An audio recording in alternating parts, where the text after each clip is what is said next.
Leima, Impal TV.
Noi me andi करके ले रहा कोई पांथोई बिराट पेगी सेल खाइबा लाक्सबने अदुदी noi पांथोई बिराट पेगी सेल हापो हारगदि noi me amgi maming haram ta मागिना थाजमान बि अदुगा मागिना कुंदाले अमसिना थारिक था नंगी दी आइगिदि मिंथोंदे नमी थोंदे बा करी नंग नमी दु करी हिंजांग चाहे बा ओ माय मामिंग लो सोइबुम लता को बने हिंचा बिसिमा नंग नमी दु फोदिंगा काका थोंगदि हाउने नंग नमी दु सत हाइरो गेदोरगे कोइ सासे पाखंग निदे पाखंग बु मानदे द फिबम से मान भरने ए पाखंग मादे दि बि पंगंग मानब्रा हाइमा ओ अदुदी पाबुंग की पाखंगा चला कोइ वारदा इबिमसा मी गुदि मसे पाबुंग होने उदि यारोइदा माय maming सिबि योलिरो अदुरगना दर्जन नम लेगेन हाइमा योंदे केसु नंग नमी कई कोगे हो इबेमा नमिंग दु बुयामना पामुब्रा आइजु पामुइ मेरजाव कवि हाइदो ओय हाइमा अखोइ सारसी लांगलेन मियेंग मै तौक तौइदा हाइमा हाइदोख्री हिंचा बिसिमा सोइगिमनि केदोरगे परे परे अदुरगना आईगी ओइना लुपा चाम सिम हापगे अदुगा होरेन ओसिला कांदने अखोई पुलिस की माइगैदगी अखोई मैम तानरगा अखोई खरमु हापगे से चाम च पासल आइसु मिमदोनगी येंगा लुपा तरादंग हापसगे से ओ पाबुंग पाखंग मानजवो अदुदी अखोय अमु योगजरगे चलो बसी लावे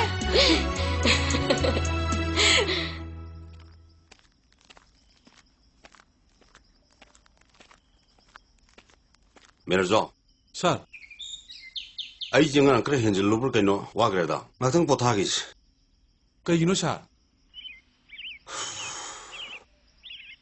मेरजो जिरी पुलिस न कोन बलमजे हाइपेति सहुजानी नि चावै sir चावै ngasi akoina waren thaba salubu huran budusu mazu awang ga thaki huran bani he इरोय मापन हुरा मंग मजिबु सार अराइब्रो मजिजा होन मदे फन बुवारंग बनि सार अतै लरि ने मेरे जो कइनो नि सार आइदि langnen si मेरे जो हा तसिंग नुंगसिरि नि मागी वखलदा आइंगम त तुम्बे यात्रि कदो ने गेनो हेता कोसेले फागी ने ते मेरा langnen si nang ya da bok तसि आई नंग न कोंगु हाइबम कोंगि केंदी हेमले सासिसु अदुरे हाइब खंदगुम तोइको पाखंग ने हारगा बा आ इम्फान ने आंगा आरिंग पाव तो कनिको अस आई मुसाई सो ननिको नुंगाई गिदर मेरा नंगसा नतिने सा फिबम दुदबो सारु kana पाखंग ने हाइदिनो खर नोइरगा खर हल्लोरगा पाखंग नति हेता हाइया फोनते दा नते सा सिंग सिंगे को सा 아이고 얌 타자다비 와니네 남기세 타즈다 번 너띠네 사 싱나비 와니네 사 능리암 타자들거디 와서 어서 오네 사 어서 비우 와서게 세 이샤목 박항리 이샤빠이 와서게 버레사 사나네 까모이 싱나네 아속 세나 어서 비려버네네 아이슈네 어서 뚜나 하이리 랑린 무사이 그때 핵 신나번 감들어봐 세 지기들이 이만 사히 보셔누 마시게 대강반나 신나네 메라자기 민세 메라자와나 좀 걸었으누 Mamandusu udaba kuire. Mga tarani dang laki po dalay rusirata sao. 강드레 아이코에 니막 윰타도 보초 핵 누가 있더리보 तामिनो नना होय लक्ष्री 에 메라자 꾸이레다 이나우기 우키다바 까리 레이레 라오 성오 퍼물로 에이 셀로 피다부토로 Auta sao. 랑리엔 씨 तादि기 세 로이랴 마니 तादि기 셀니 하이바 아코이디 하나 강자 호드레 프렌 락셔리 씨 랑아 염등 운즈게 락셔버니 자자 정시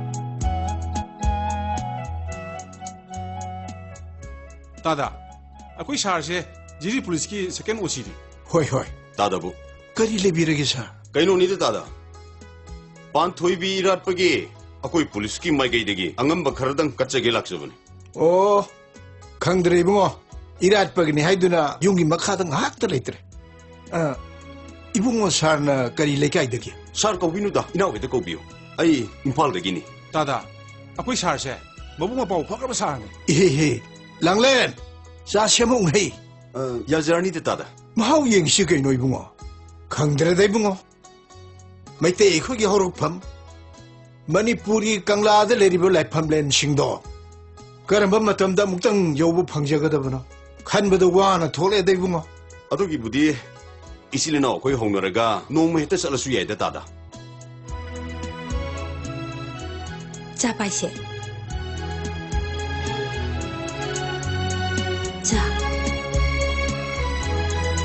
Taso.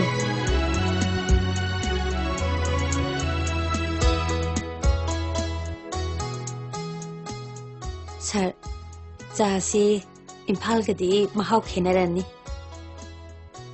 Ekhoi gidi chini gi mahutta thummoina thai. 아이코이데 툼기샤시 숨 시진하키바나 지니기샤기 마혹세 까오그라 이붕어나 데 하이나브라 하이나다브라 강드레 이붕어 Haina bidrabara sa. 하이네이다 시수 동안도 마호머니 아도디 다다 아코이 묵 바니 이붕어 마락마락다 헤헤 꼬이톡비로 호이호이 아도 랑레 Sir.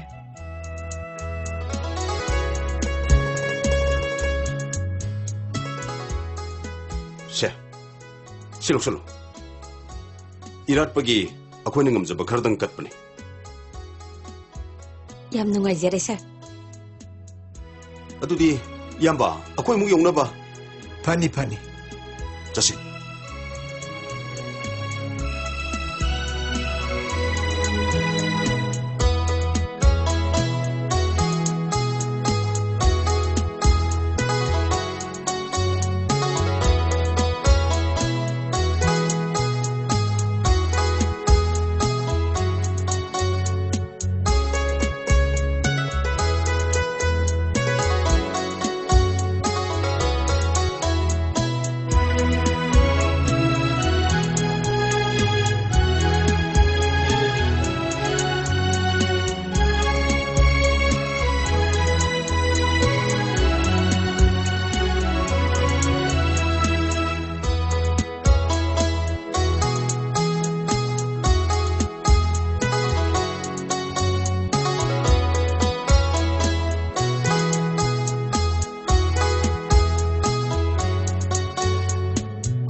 नंगी असात खरा पोरई से लौसलुस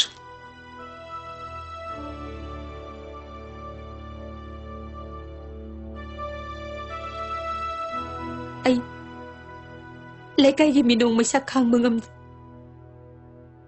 ai bi uta mo mi miyam na nei si chumbra ai nangi na pam da minum kre kari ai ba ai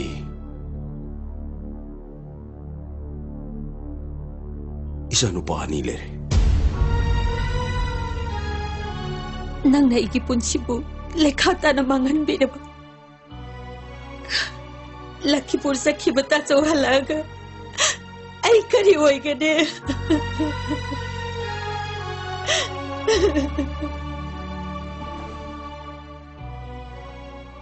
nang ngai gi laibuk tam khrabane nangbu punsigi thadoi nangi nusi khudol si matang phangamdrabadi ai si basungam gane Kapkunus, ay lirisdi. Se kapkunus. Transfer order sutwe. Hayeng mag. Ay na nangbo. Impal da pura gachat gani.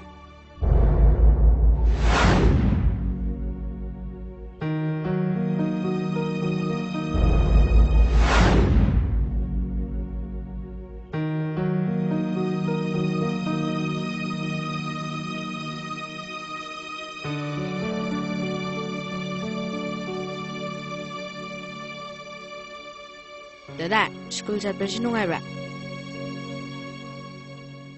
Hai, loidri bro.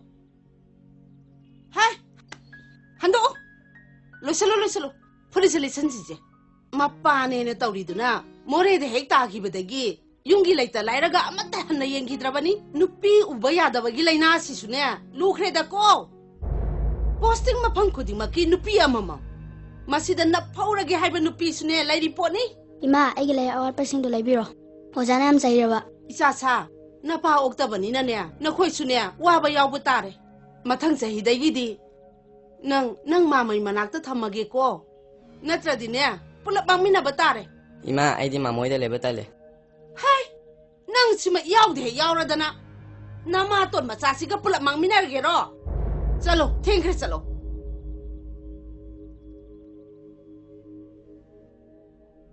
Hai, chalo. Gari ka muna yang ko.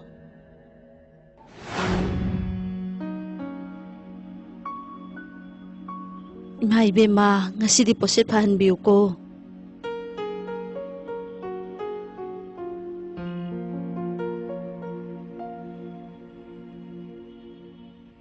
Is kanam tabu lagti niya.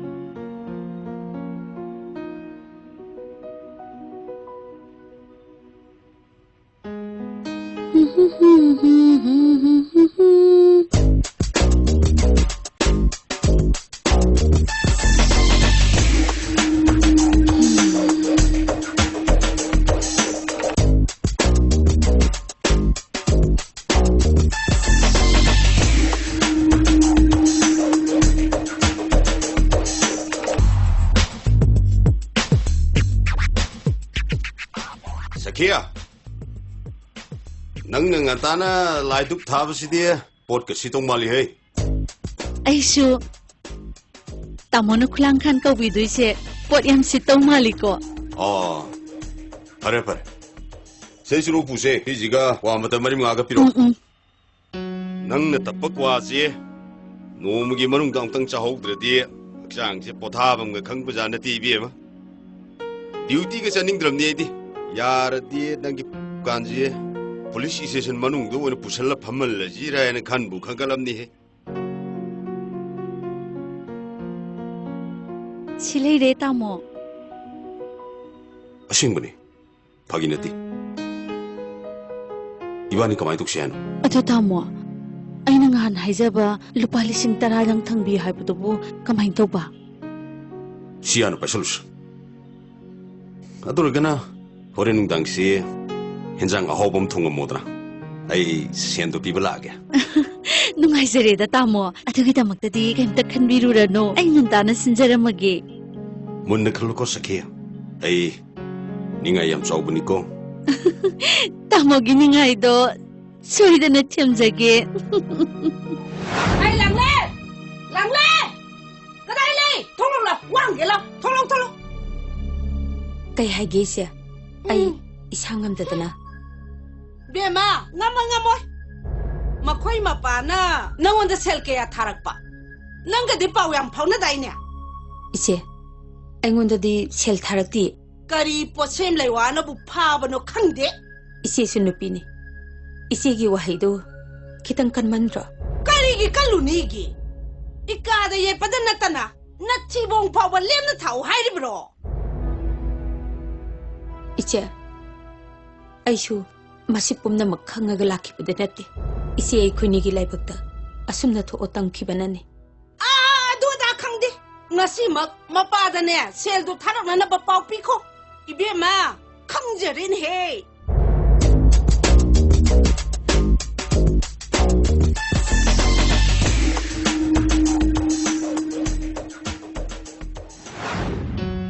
Khangiko tamo. Ain haiba sendo ayang di sobe ade ko. Ngasigi gari gi entry gi fee du di nangondo loi pi dare dana ha. Angdre mori lari BBM nang muki buji ai di leibu le chalaktre. Tamo su ningai saubani na aisi ningai tawtaba. Oi ba pare wa do anyum dong tok pisalo. Mungi kupnon mayama sidane. Kanana bu ngamdoino. Sabi na ba di mayama ma. Pusalak pa di yaman nate. Hay nong ta! Lakti bro! Si ngang sinane kita tuna lakadra hadaga ne. Ayo ma. Hey! Kay ni tawid. Ay di presidi kadai da tado kadoriya. Machi ngang sidi machi iching puro. Ayo ma. Ayo. Nang kangbra nang. Ayo ma. Koy ba. Ayo ma. Pikro. Hey! Hay no. Hey! Nang maduga tinadana ne nang masu mangdoram ni. Amasu nang mamoy da lay kredana. Nang pararodam ni nang pararodam nga ni nang. Ising katsitang choga poro hay bada. Loin hay du enesa. Tabak sinane manam da paning gidraba. Nari ni kangde. Tabak sinas suning da bana maha. Yare ibe ma yare. Yaw biru rano. Mi magna ne. Tabak si yaw ning draba di ne. Na bay sinane ma parabadi.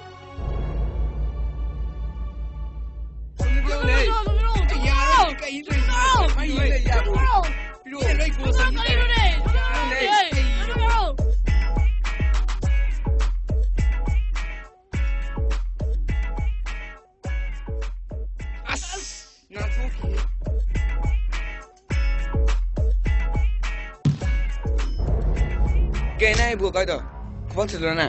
Lagi do, kau udah soal ni. Kaya na ngang sih ha, nama apa masa kang debang ngang sih di. Hai, nang lermu. Dengan apa ha? Kaya na ngang itu. Nama itu seluruh na ha. Nama itu seluruh. Ngai ko, itu kisah. Dari bubu noi kang ni ba, noi seluruh yang tak lermu. Nah, coba.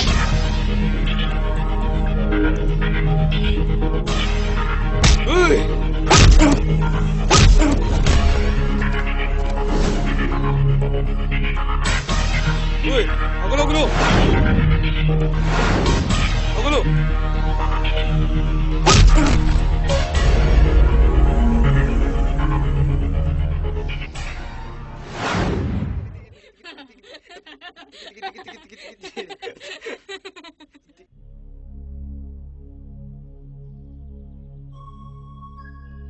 Ibema, icha nupa pangbasia.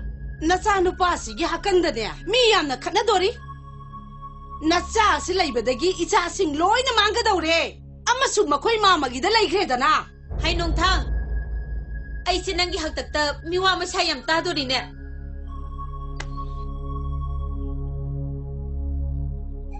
Hey! Lao! Nang Ay Mamam cha sida chapi kro ya di ne. Ai. Ikai khangda ba siga ne. Tinaba ya de ko. Mamma to mi si ma cha ga ne nang tinaba ya roi nang. Lao cha sila.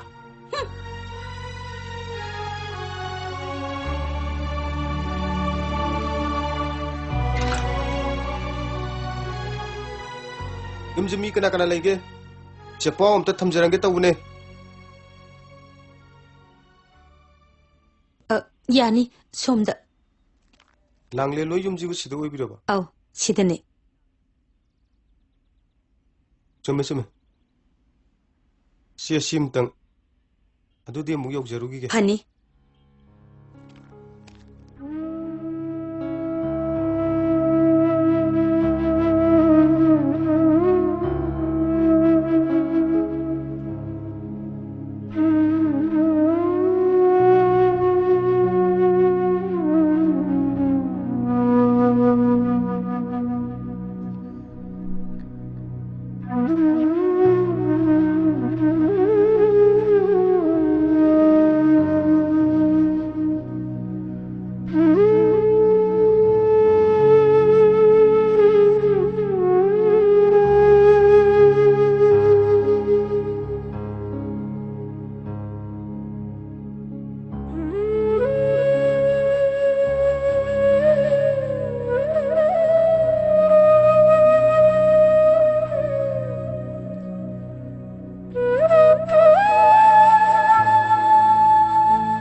ngasi iselgi mafamda ibungna chebaw ama thakibani isen nungai yai phana palamgani haiba khale angang su storom lagani ngasi phawba nangi damaktani haiduna ibungna langla ama phawba tamba ngamdri nabung aibu waro garu ko ai waro di ta chau nangi damak ibungna ong aun khara tamge khaiduna khali nangna mauna sungna manabi singi mamangda ikairamgadabado ibung khangdaba natte nangna nushira seba tawjarapa aikoigi iroi tharobido ibungna yodokre aigi awong ahungi damakta iroi olaba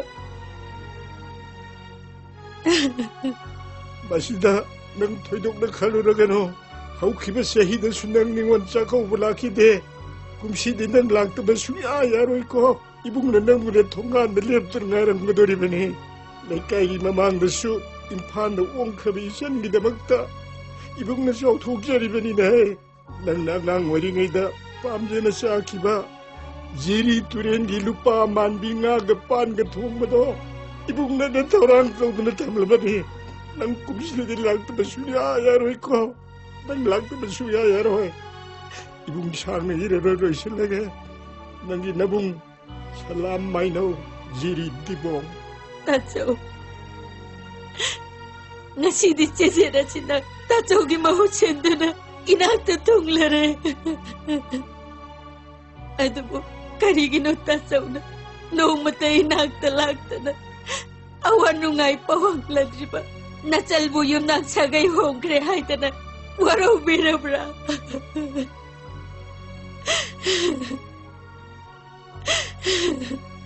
Mama, kaidaurage? Karigino ka bidugo? Mama, kaisu tawdiye.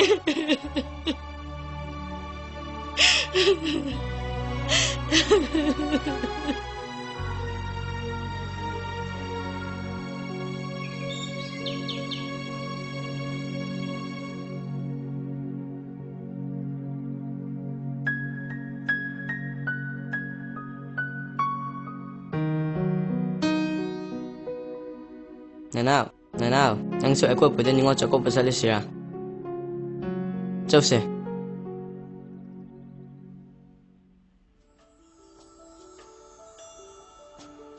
Bungo, lao sa silao. Lao, sa silao.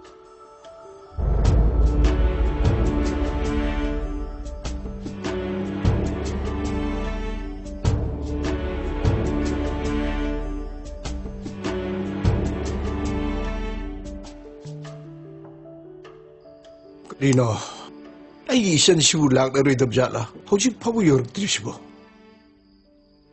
Impan da ong kibi, maman na bisingdi, parang nahan na yaw na rekre.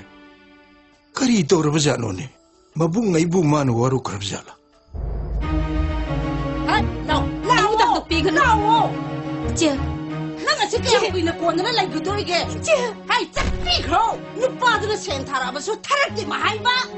ꯑꯩꯗꯤ ꯅꯈꯣꯏꯒ ꯂꯩꯃꯤꯟꯅꯕ ꯁꯨꯛꯉꯝ ꯉꯝꯃꯣꯏꯌꯦ ꯀꯌꯥꯝ ꯀꯨꯏꯅ ꯍꯔꯛꯇꯦ ꯍꯥꯏꯕꯅꯦ ꯉꯝꯃꯣꯏꯌꯦ ꯑꯩꯅ ꯊꯃꯣꯏ ꯁꯦꯡꯅ ꯍꯥꯏꯖꯔꯤꯕꯁꯤꯅꯦ ꯑꯩ ꯑꯔꯣꯜ ꯑꯊꯨꯞ ꯑꯃꯠꯇ ꯂꯩꯖꯗꯤꯌꯦ ꯏꯆꯦ ꯄꯨꯒꯣꯅꯦ ꯁꯤꯁꯨ ꯄꯨꯒꯣ ꯄꯨꯒꯣ ꯅꯈꯣꯏꯒ ꯂꯩꯃꯤꯟꯅꯕ ꯉꯝꯃꯣꯏꯌꯦ ꯆꯠꯄꯤꯈ꯭ꯔꯣ ꯅꯃꯥꯝꯆꯥ ꯀꯗꯥꯏꯗꯅꯣ ꯂꯣꯠꯀꯦꯔꯥ ꯊꯩꯒꯦꯔꯥ ꯇꯧꯕꯤꯈ꯭ꯔꯣ ꯆꯠꯄꯤꯈ꯭ꯔꯣ ꯅꯈꯣꯏꯒ ꯑꯩꯒ ꯂꯩꯃꯤꯟꯅꯕ ꯁꯨꯛꯉꯝ ꯉꯝꯃꯣꯏ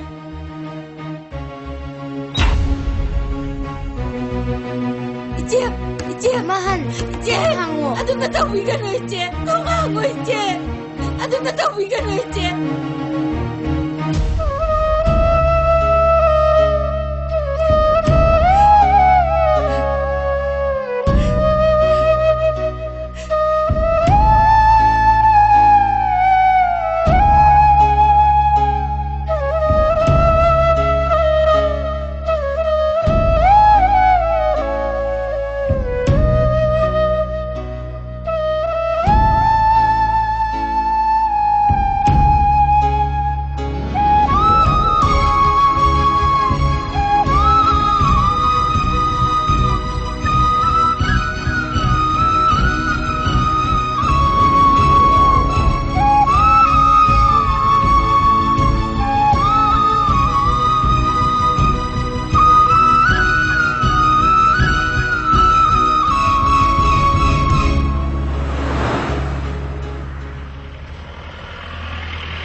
Laram len nga pangkak oraba ipa ipugi horokpam